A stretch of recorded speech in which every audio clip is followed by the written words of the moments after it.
Banyak sekali pengajar-pengajar yang palsu, baik itu pengajar-pengajar yang menamakan dirinya adalah pemberita-pemberita Injil.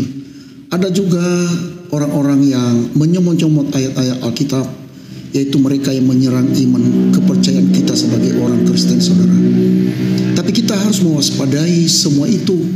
Tidak semua apa yang diberitakan itu adalah benar. Semua kita harus bercermin dengan apa yang dikatakan oleh Alkitab. Injil-injil yang sering menyerang iman kekristenan, yaitu injil-injil palsu yang sering dipergunakan untuk mengecokkan iman percaya kita. Namun perhatikan saudara, ada kita memegang Alkitab.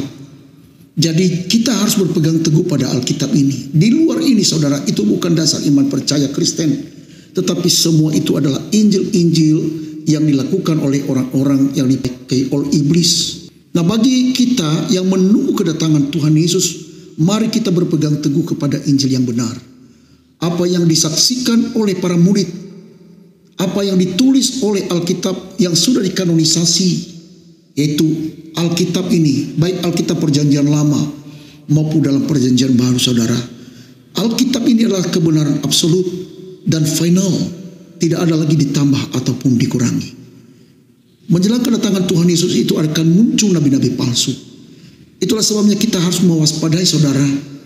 Nah, ada tulisan di dalam Galatia pasal yang pertama, saya mulai dari ayat 6 sampai dengan ayat 9, yang berkata begini, "Aku heran bahwa kamu begitu lekas berbalik daripada Dia yang oleh karena kasih karunia Kristus telah memanggil kamu dan mengikuti suatu Injil lain yang sebenarnya bukan Injil.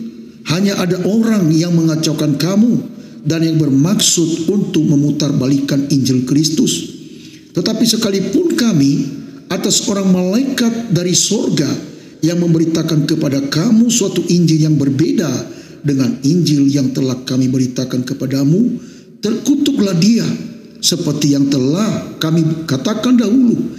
Sekarang kukatakan sekali lagi, jikalau ada orang yang memberitakan kepadamu suatu Injil yang berbeda dengan apa yang telah kami terima, terkutuklah dia."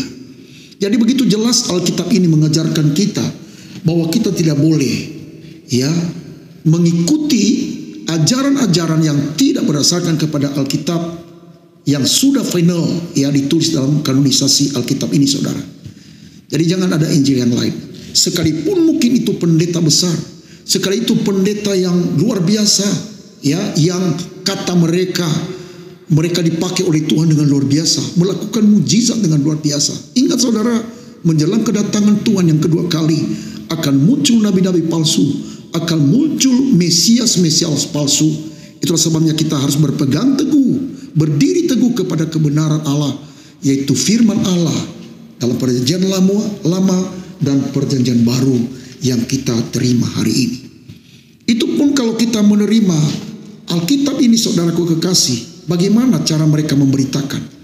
Kalau ada pemberitaan-pemberitaan yang lain yang tidak bersumber kepada Alkitab, sekalipun itu mereka memegang Alkitab, sekalipun mereka mungkin menunjukkan Alkitab seperti ini, saudara, yang Perjanjian Lama dan Perjanjian Baru, tetapi kalau mereka menyangkal Yesus Kristus, ingat, kalau mereka menyangkal Yesus Kristus, kalau mereka menyangkal kematian Yesus Kristus, kalau mereka menyangkal bahwa Yesus telah bangkit dari antara orang mati dan telah naik ke sorga dan akan datang kembali untuk memerintah sebagai Raja, maka itu adalah Injil palsu, saudara.